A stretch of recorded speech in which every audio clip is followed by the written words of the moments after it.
All right, now with us on Tennis Channel Inside In, always a treat, always special to have him in the studio breaking down tennis, especially grass court tennis. Reoccurring guest on the show, one of the premier coaches in this tennis era or any, Paul Annacone. Welcome back to the studio, Paul. It's always fun to chat with you. And, it's been a little quicker than the last break we had, so good to have you back on the show. I know. Thanks for making room for me. I know it's a tough slate to get on these days with your popularity, Mitch. Thanks for squeezing me in. It's getting harder, I'll admit, but you're always at the top of the list. So I only had to pay you off a little bit to get on this time. I had a stat for you to start as we get from, clay to grass, and we're ready for it. I was looking at the rankings, our friends at the Tennis Now website, and the race to the end of the year finals, half the top 10 on the ATP are under, or 25 or under, 6 out of 10 on the women's side are 25 and under. So we've always talked about, there's a changing of the guard, a youth movement. This is a year that really feels like the young players are coming through on both tours. Yeah, I think so, right? I mean, we're seeing a lot of fresh faces and a lot of players that are playing at a really high level, particularly the men, I think, because you see that Sinner's come into his own, winning a major, Alcaraz winning at Roland Garros. So we're seeing a little bit of the changing of the guard. I think that the established players, the people like Novak on the men's side, you don't know how healthy he's going to be able to remain. The knee issue, Roland Garros, Rafa, we don't know what's going to happen. So they've been fighting Father Time for a long time now. And last time I checked, I don't think Father Time has lost yet. So we'll see. Some athletes have staggered him a little, push him up against the ropes, but Father Time always comes Seems through. to win, doesn't he? Yeah. Well, I also do think that some of these elite young players that have broken through, Alcaraz comes to mind, of course, Iga and Sinner, they kind of spoil us in what's expected from a young career. I want to segue that into a player who won last week. I know it didn't go that well this week, but Alex De Minaur wins her Tagenbosch, beats Korda in the final. We've been saying he's playing the best tennis of his life. He's now up to number 7 in the world, a career high. But this is somebody that has progressed. Maybe it's not as fast as we or the spoiled sports fan would have wanted, but he is really playing his best tennis, and doing it on grass and other surface really is an underrated aspect of what he can do out there. Yeah, I think grass is his best surface. I think his footwork and his ability to play close to the baseline suits grass incredibly well. He showed us how well he could play at Roland Garros. We saw him start the year incredibly well, too. I think he's raised his game, and the reason why it's so eye-catching is because, you look at Sinner and you see the awesome power. You saw what he did in Australia. You saw what he did in Miami. His ability to hit the ball so big and just overwhelm you with weight of shot. And then you see Carlos Alcaraz, who's basically a human highlight reel. So you know what he can do. Well, you know what? For Alex De Minaur, he doesn't have that one thing that jumps out at you except his speed. Speed and his court positioning. So what he's done is use his tennis IQ and use those skill sets to really maximize his level of play this year. Doing a great job, throwing in some variety, using the slice backhand, coming in a little bit more. So for me, it's always fun to watch a player use their brain to figure out how to maximize how good they can be. Was mixing in lobs, too, in that match against Korda. He's a very smart tennis player. You got to be courtside for that Zverev match. It didn't go his way at Roland Garros, but I think that's another underrated part. He was able to shake it off. It's going to sting. All those big losses are going to sting, but hits the court next week, new surface, and no problem. It's a very mature tennis player. Yeah, he is. He's always been real workmanlike. He does a terrific job ticking those boxes of professionalism. I think he really looks forward to playing on the grass. And to me, he's one of the top few guys, I think, that are favored to have a real big Wimbledon. And so always what happens at the end, the last weekend, is about how players manage their nerves. And now with the new slew of players in there, it's going to be new opportunities. So it's different people managing nerves. We've been spoiled to watch Roger and Rafa and Novak and Andy for the last 15 years do it so well, semis and finals and majors. Well, guess what? It ain't that easy, and it's not real normal. So we'll see what happens during Wimbledon, but it's going to be a lot of fun. Certainly will be. Also want to point out there's something with this couples thing. Katie Bolter wins Nottingham. That's twice this year now where they've won the same weekend. So put a pin in that if you want to follow those trends. And really quickly on the guy he beat in that final, Paul, Sebi Korda, starting to kind of see, and I don't know how you view this as someone that's worked with the American tennis players. We've talked about the depth, the players at the top, really that rising tide that left all boats, but starting to see more improvements, maybe incremental improvements with Sebi Korda. How do you evaluate where he's at right now? Well, I think we've been talking about him for a few years now. Obviously had a couple little injury issues. In particular, last year was out for a decent chunk of the first part of the year. So I think his game is so well-rounded. He does everything pretty darn well that he could do well at any big tournament. I think grass is probably his best surface because he hits the ball through the court so well, so flat and penetrating. Misses the forehand some, which shouldn't hurt him as much on the grass. And he's actually not a natural server. He's not a 6'5" guy that throws in bombs. So the surface helps his serve a little bit. So I won't be shocked he's having a great week at Queens this week. I would not be surprised to see him have a real big Wimbledon. But the biggest thing for Seb is to stay healthy.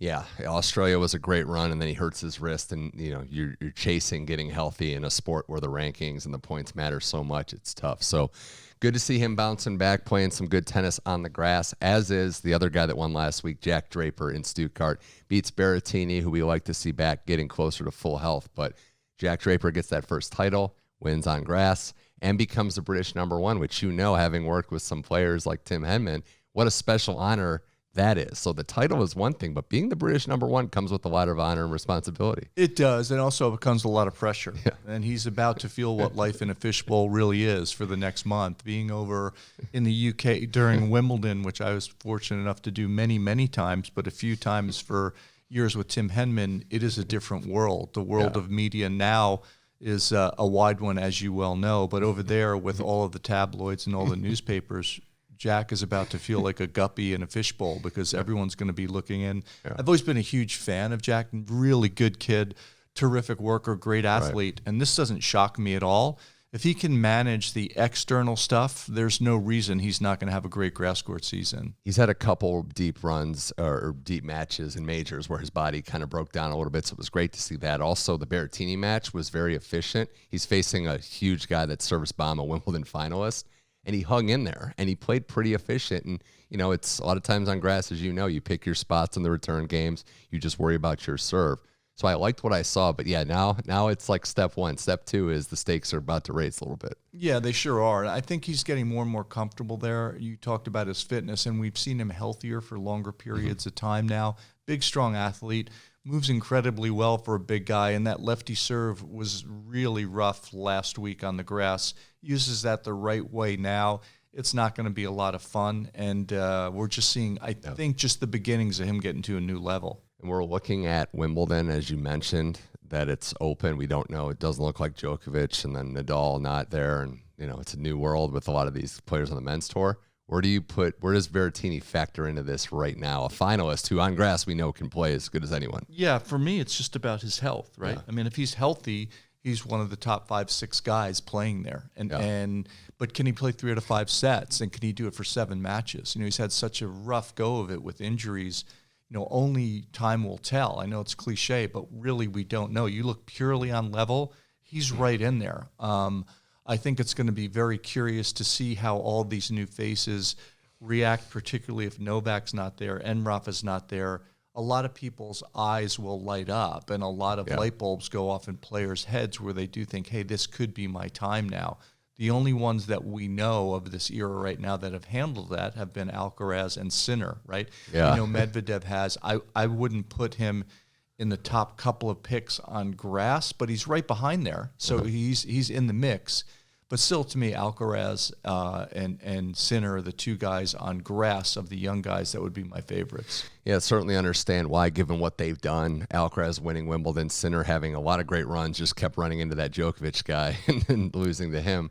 Are you surprised as we transition to Queens how the season, it's here and gone before you know it? But first couple matches for a lot of the top players, Alcaraz won in straights, a close second set, Sinner losing the first set. Zverev losing the first set. Are you surprised that maybe it's some 3-set matches that the top players aren't, rolling these players early, that it's taking some time to maybe find their groove? No, because I think historically the first week on the grass tends to be a little more challenging. I think that players are a little bit more vulnerable. I think top players in particular, because they have played less on grass than the players they're playing against, because those players lost earlier in the clay court season, so had a longer preparation, right? So the top guys tend to take a little bit longer to get into gear. So none of what I've seen has been real shocking so far. I think the biggest thing is who goes into Wimbledon healthy. and who goes into Wimbledon with enough matches where they feel confident, but not too many matches where they risk being either tired or injured. With Alcaraz, it was funny last year. He almost loses the first match. Queen's Club wins the tournament, goes on the run, wins Wimbledon. My tactical question, where my eyes light up asking you this, is we all know how good Alcaraz is on all surfaces, human highlight reel, as you said. But what is it about his game that is truly special on this surface? I think it matches his skill set perfectly. He's one of, if not the most talented and complete player I've ever seen. He can do everything from anywhere on the court, and on grass it requires a little more nuanced creativity, and he's got that, and he can hurt you from anywhere on the court. And I think because of that on grass, it makes him more dangerous.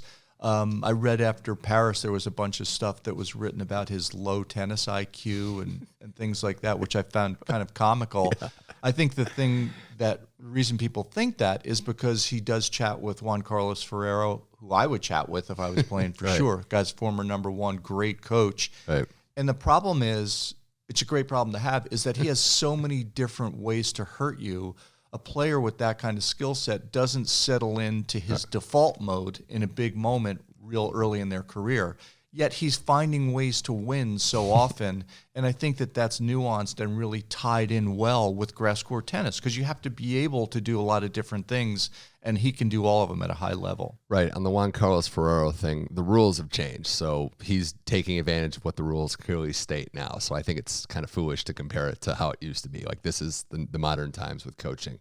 Tennis IQ looked pretty smart coming behind that serve and volley in the fifth set of Wimbledon or Roland Garros. So. Exactly. Look, you're either a genius or why did you do that, right? Yeah. And I think his curse is the same as his blessing, and that is, okay, I've got 6 different ways to win this point. What do I do in this big moment? Well, I've got 6 different ways. If you're Nadal, as great as he is and was, and you're Novak, as great as he, their default mode's set. They know what they're doing in big moments, and they're great at it, and they've done it for 15 years. This is a new champion trying to figure out those big moments, and for him to be able to play at a level that's not his absolute highest, which it hasn't been, and he still just won Roland Garros, is pretty scary. So it's an amazingly optimistic future for him. It's downright terrifying is what it is. More with Paul Annacone here on Tennis Channel Inside In. We're in a grass court season, a lot of storylines to discuss. One being Jannik Sinner taking the court, Paul, as the world #1. It's a short list. You know a few of those guys, but less than 30 have ever done it. Is there, and do you foresee any different expectations or weight? He's a pretty sharp, well-to-do, workman-like kid, but how will it be different, if there will be a difference, him taking the court as the world #1? Well, he's incredibly balanced, and I think he's really well-suited to manage the situation because, of course, there's new expectations, external and internal, and it's all about how you process them. Everything he says, to me, resonates like he gets it. He understands what's there, and that this is a journey. It's not all of a sudden I'm #1, that's it, game over, life goes on. He's still trying to get better. He's still trying to do all the things that can make him a better player. Simone Vignosi and Darren do such a great job. He can't be in better hands in terms of understanding the environment he's in right now. Once you get to this stage, to me, 85% of it is what happens mentally and emotionally. The rest is, the easy stuff is the tennis, is the 15%. What happens now is how you do all the other things, and I think he has those boxes ticked really well. The match against Griekspoor, Griekspoor is just such a solid, competitive guy. Like, that's a classic, like, top 25, top 30 player that always brings it. So I expected a tight match in that one. He hit one of the hot shots of the year, too, which was good. I also do think, Paul, the last thing on Sinner is that he's in an interesting position where he's #1, but there's this battle going on with Alcaraz, so it's like he's in a way still chasing. He has somebody to still chase. Yeah, now look, as tennis fans, I think it's really exciting because sure, he's #1, but you have this other guy that just won the French Open that's won 3 majors already as well. So we have 2 newcomers, and I think it's unfair to them and also to our legends to compare them with the last 20 years because it's not fair because those guys have been doing it for 20 years. But when you look at what the future holds, it should be really exciting and really promising with those 2. And guess what? In the next kind of, I think, 6 to 18 months, you're going to see a couple other names start to make themselves much more familiar in the latter stages of majors. And when you see those names there, it gets even more interesting. And those names could be 8 different people right now. So it's going to be a lot of fun to watch it evolve. I can't wait. It's a really exciting time, as we all know. Other matches, other players I want to get your thoughts on because, I wanted to talk about this guy, and also you called the match, but Shelton took a tough one to Mapechi Pericard. He was a guy I saw in Lyon when he won that title. It was like when you see a football or a hockey or basketball player, like, where did this guy come from? Just looked like the physical freak, but I heard how excited you were. There was that twinkle in your eye when he was serving and volleying so much on the grass courts. Yeah, it's great to see. Look, he's 6'8", has a huge serve, and he's willing to play high risk, high reward, more old school grass court tennis. He's not fun to play against, as Ben Shelton saw yesterday, and Ben's not fun to play against either. This kid just played better on the bigger points. I think he's one of these guys that no one is going to want to see in the draw at Wimbledon because there's so little you can do with his serve.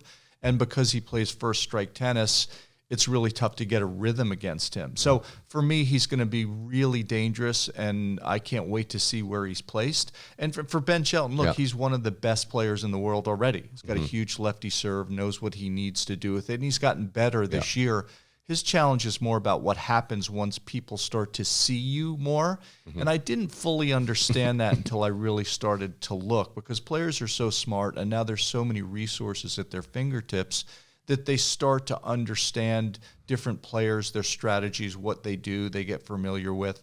And now Ben's kind of in his second lap around the field. So players are seeing him. Doesn't make him any less dangerous or any worse of a player, but it has a different kind of connotation with it. So for Ben, it's just still such an early stage of his career. Just keep working, doing what you're doing. And he's getting better. And with that serve, he can't not be in every match. It's impossible. I always compared it almost like a pitcher in baseball when they get traded to American League to NL or vice versa, where they haven't seen your stuff yet and it looks great, and then you go back around. But you said something interesting there with the resources now. Do you think it's even harder? Like, you have more adjustments being made to you because of everything that's, how the game's evolved? Yeah, I think 100%. I mean, I know what I do coaching-wise, and I'm not one of these people that lives on metrics and analytics, but I look at all of it to figure out how it works together with kind of more the art of coaching. So you can figure out more in depth what people need to do to be successful. But for me, the great thing about tennis really is about trusting your own identity, understanding what it is, who you are, and how to maximize it. But all of those different tools in the sports science and all the training stuff come in handy. Well, working with some of these Americans, and I know obviously Taylor Fritz at the top of that list, how his years have gone, and he's been holding that mantle for so long as the top American while getting pushed by these young guys. Do you think that he's at a place now where his game is just so confidently his? Because I watched, the run up to clay. People say, oh, it's clay, it's not his best surface, but he's still playing, his game. You think he's gotten to a place these last couple of years where the comfort level has increased? 100%. I think Michael Russell's done an amazing job as his coach. He's had body issues as a 6'4", 6'5" guy. He's had some issues with injuries. His physio, Wolfgang Oswald's the best in the business. He's amazing with what he's done to keep Taylor on the court. And when you have those two guys around you, and you're Taylor with his resilience, his professionalism, you can't not get better. And Taylor's so committed to being competitive and finding ways to the last weekend of these big events. It's to me, it's just been really a treat to watch and participate in, because Taylor now, I think he's really starting to feel better with his average level. Right. And he's such a perfectionist that's important, because he brutalizes himself when he's not perfect. Yeah. And guess what? You're not perfect very much. So you got to figure out how being average for you is okay, and how do I still win? And that's what he's doing a lot more of now.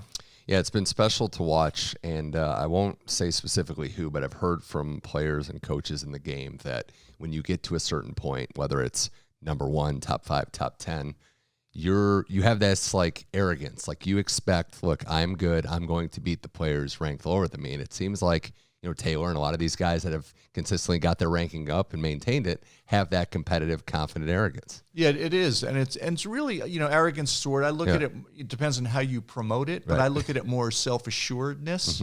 Just belief in who you are and what you can do. And the great players, their biggest asset is that they know themselves so well that they know if they only play average for them, they're going to figure out ways to beat 95% of the players. So figure it out. If you're ranked between 8 and 15 in the world and you accept average, you're going to probably beat 75 to 80% of the players. That puts you in a pretty damn good position. So I think you have to be willing to manage that environment, try to play better, accept what you have on the day, and figure out how to problem solve and maximize that. And I think that's what Taylor's done really well. I want to get a couple more things in before I get you out of here. One being I wanted to give Andy Murray his flowers, another competitive win, his 1,000th match. I didn't realize how good he was on the grass, with 119 and 29 being the record, and winning Queen's Club 5 times. And that was a match yesterday as we record this against Popperin where I saw a guy that just loves it. Forget about the accolades, forget about the money, all that stuff. Why is he still out there? Because of that feeling he's chasing. He loves to compete, and he loves the game, and he loves putting himself on the line. So as frustrating and as hard as it's been for him the last 5, 6, 7 years with the injuries in his body, he still wants to see what he can get out of himself. So it's going to be a sad day when he hangs him up, as it is with all of our greats. But for me right now, I just sit back and enjoy it, and don't count him out on a grass court. I just don't know what his body will allow him to do over 7 days, 7 matches, 2 weeks, 3 to 5 sets at Wimbledon. But fingers crossed, it's all good. Yeah, it was special to see him compete, and what the draw looks like for him, where he goes is where we're going to monitor. The other thing, too, had to ask you and talk about this. Milos Raonic, ATP record, 47 aces against Cam Norrie. In 3 sets, 47 aces is just a mind-blowing number. Well, that's a way to make sure you can get through 3 sets, right? So you get 47 aces. And look, he historically, to me, he's had one of the greatest serves in the history of the game. The body's really been fighting him lately. But when he serves like that and his body's even okay, he's a nightmare. So, for Milos, can he stay healthy? Can he give himself a situation where he can play well at Queens and then well for 2 weeks and the body not fall apart on him? We haven't seen that lately, but let's hope he does, because he adds a nice little subtle nuance to what's a very different grass court dynamic these days. It's great to have those throwback. I know the throwback players, you probably don't like to hear that, but they kind of are throwback players nowadays. It's great to see him in the mix, and we can kind of end with how Wimbledon gets going. The women's side, especially, Iga has such a dominant, stranglehold on the clay and still into hard court. But what's it going to take for her on grass to have that breakthrough at the only surface she really hasn't had it yet? I don't see any reason why she can't. I think it's going to be important for her to take care of her serve. It's important for her to get through the first couple rounds when the court's green and slippery and there's much more vulnerability to someone's not a traditional grass court player. I think that if she serves well, gets the first strike tennis in, and she's really good mentally with herself in terms of patience, I don't see any reason why she can't have a real big Wimbledon. Can she win it? Absolutely. I mean, you don't win as much as she does and not be able to win a major. Is she my favorite? I don't know that she's my favorite, but as well as she's playing, it's tough to bet against her. I'm actually really interested to see Coco and see what she does at Wimbledon this year, because I think after winning the U.S. Open, her environment has changed, and I think the expectations she puts on herself and outside, they weigh a lot. So she needs to free herself up to just go play, and I think Coco can have a great Wimbledon too. Yeah, would you say winning is like muscle memory for these greats? They just know how to do it. They figure out how to do it, right? Yeah. They put themselves in a situation where there's pressure and stress and adversity, and then they trust that they're able to get through it. If you haven't done it before, you either just get fortunate or you're just good enough to get through it. Right. And I think that that's the challenge for anyone that hasn't been in that environment. Would be a heck of a bookend for Coco, going a year from losing first round, all the turmoil, then making the team change, winning the U.S. Open. And if she has a deep Wimbledon run or wins it, it'd be quite the bookend on a calendar year for her.